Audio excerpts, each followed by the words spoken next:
जाति जनगणना को लेकर कांग्रेस ने आज एक बड़ा सम्मेलन किया है। हमारे साथ विधायक वीरेंद्र चौधरी जी हैं। विधायक जी, ये सम्मेलन की ज़रूरत क्यों पड़ी? जैसा आप जानते हैं, जिस तरह इस देश में जो आज हालात हैं, जातियों की संख्या के ऊपर आप अपना अपना जातियों का अपना अपना बयान आते हैं और निश्चित रूप से कुछ ऐसी जातियां हैं जो अपने बयानों में अपने आप को भारी साबित करती हैं। तो मेरा ये मानना है कि सबसे पहले उन जातियों की जनगणना हो जाएगी तो सबको अपना अपना आधार पता चल जाएगा कि सच्चाई क्या है, इस देश में जातियों की संख्या क्या है और ये आज इसकी ज़रूरत है, समाज को ज़रूरत है। और निश्चित रूप से इसके लिए हम लोग आगे आए हैं और आज हम लोग इस सम्मेलन के माध्यम से पूरे प्रदेश में संदेश दे रहे हैं और आने वाले समय में हर मंडलों में जाके इस तरह के सम्मेलन करेंगे। ओबीसी एक बड़ा मुद्दा है, एक बड़ा वोट बैंक भी है सारी पार्टियों के लिए, चाहे भाजपा हो चाहे सपा हो। सपा ने ऑलरेडी इसको लेकर एक अभियान चलाया था, जन जागरण अभियान। भाजपा भी ओबीसी को रुझाने के लिए बहुत सारे प्रयास कर रही है। कांग्रेस अपने आप को कहाँ देखती है? ओबीसी वोट बैंक, दलित वोट बैंक एक समय कांग्रेस के पास हुआ करता था, लेकिन अब वो सब भाजपा में चला गया है। तो क्या इस सम्मेलन से वापस आएगा? देखिए, ये वोट बैंक और जिस तरह आपने कहा जातियों का झुकाव जब समयानुसार परिवर्तित होता रहता है। आप देखिए ना, कर्नाटक का उदाहरण दे लीजिए। कर्नाटक में जिस तरह से रिजल्ट आए हैं, आप देखिए रिजल्टों का समीक्षा हो रही है। आप समीक्षा के बाद देखिए जिस तरह ओबीसी और पिछड़ी जातियों ने एक मुश्त होकर कांग्रेस को वोट दिया है, तो इसके मतलब ये लग रहा है अगर कर्नाटका में संदेश जा सकता है तो उसका संदेश पूरे देश में जा रहा है। और उत्तर प्रदेश में आने वाले समय में भी चाहे भाजपा ने जिस तरह लुभा लिया था लोगों को, अपने छलावे में ले आए थे भारतीय जनता पार्टी को।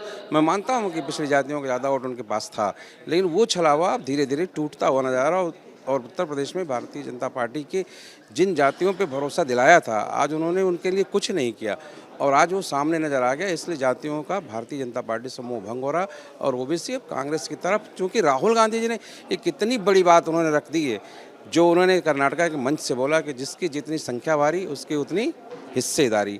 ये तो एक बहुत बड़ा सवाल छेड़ दिया और इस पर आज हर जातियों के लोग चिंता कर रहे हैं। जाति जनगणना या जो जातियों को लेकर सारा जो आंकड़ा है, परसेंटेज है, वो तो संसद में होगा। वो उसका जो परिवर्तन करना है, जो आंकड़ों में जैसे आरक्षण बढ़ाओ की बात आप कर रहे हैं, तो ओबीसी का आरक्षण बढ़ाने का फैसला तो उसके लिए तो संविधान में परिवर्तन करना हो। नहीं, ठीक है, हम आपकी बात से सहमत हैं, ये संविधान में वर्णित है। लेकिन अभी हमारे एक उदाहरण है आपके सामने। देखिए, मोदी जी सरकार में थे और 10% ईडब्ल्यूएस के लिए उन्होंने आरक्षण घोषित किया। रातों रात उसमें परिवर्तन हो गया, 50% से ऊपर 10% ईडब्ल्यूएस के लिए आरक्षित किया गया।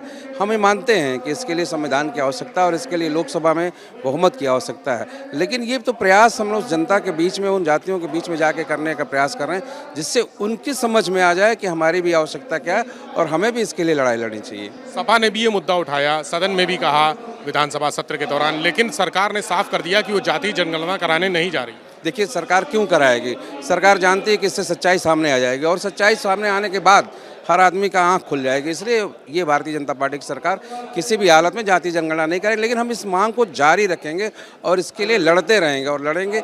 आप देखिए, किसी भी लड़ाई को लड़ने के लिए संघर्ष की जरूरत पड़ती है, तो कांग्रेस इस लड़ाई के साथ खड़ी है और आने वाले समय आपको लगेगा कि इसकी आवश्यकता और इसे कोई भी सरकार होगी इसे मानना पड़ेगा।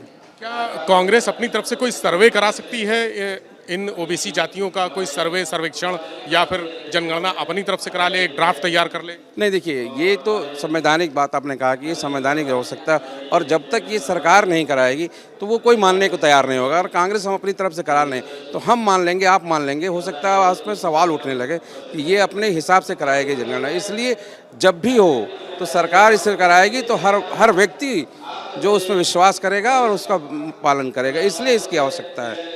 और इसको लेकर क्या आंदोलन की रणनीति तय होगी आज इस सम्मेलन में? नहीं, आज तो तय हुई है कि हम लोग तो यहाँ शुरुआत की हैं, चूँकि हमारे नेताजी ने इस आरक्षण मुद्दे को बड़े विधिवत ढंग से कर्नाटका में शुरू किया और आज आने वाले समय में वो पूरे देश स्तर पर एक सम्मेलन करने जा रहे हैं पिछड़ी जातियों के, जो 7 जुलाई को दिल्ली में होने जा रहा है। उससे पहले हम चाहते हैं उत्तर प्रदेश में हम लोग हर मंडल स्तर पे इस तरह के कार्यक्रम आयोजित करके अपन जातियों का समायोजन करके, तो राहुल गांधी जी जो 7 तारीख को होनी है सम्मेलन, उसमें उनसे ज़्यादा से ज़्यादा भागीदारी उपस्थित हों। लेकिन आपके प्रदेश अध्यक्ष यहाँ नहीं दिखाई दे रहे हैं, इतना बड़ा सम्मेलन हो। देखिए, ये पिछड़ी जातियों का सम्मेलन है, बड़ी स्पष्ट बात है। ये पिछड़ी जातियों से संबंधित जो जातियाँ वो यहाँ पे उपस्थित हैं और हमारे प्रदेश अध्यक्ष जी अनुसूचित समाज से हैं और दलित जातियों का जब सम्मेलन होता है उसमें वो शिरकत करते हैं। चलिए, बहुत शुक्रिया। विधायक वीरेंद्र चौधरी जी हमारे साथ थे और उन्होंने कहा कि जातीय जनगणना को लेकर कांग्रेस अब आगे बड़ा आंदोलन करने के मूड में है, तैयारी चल रही है। आज के सम्मेलन से इस आंदोलन की रूपरेखा तय होगी। अनिल जी, आज जातीय जनगणना कराओ, ये अभियान शुरू हुआ है, इसका क्या रूपरेखा है और इसकी जरूरत क्या है? देखिए राहुल जी, कर्नाटका के चुनाव में सबसे बड़ा फैसला किया।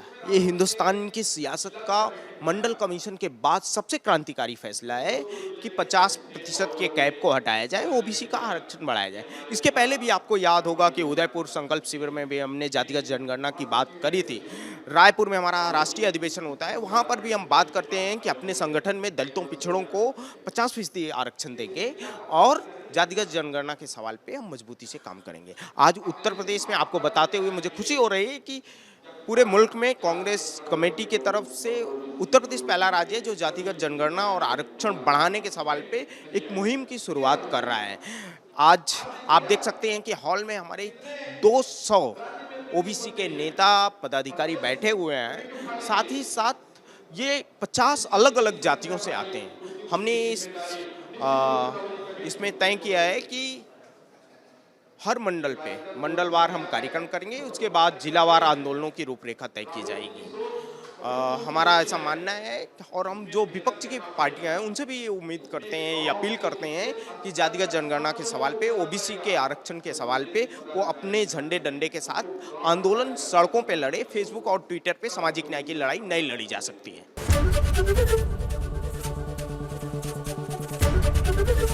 एबीपी गंगा, खबर आपकी, जुबान आपकी।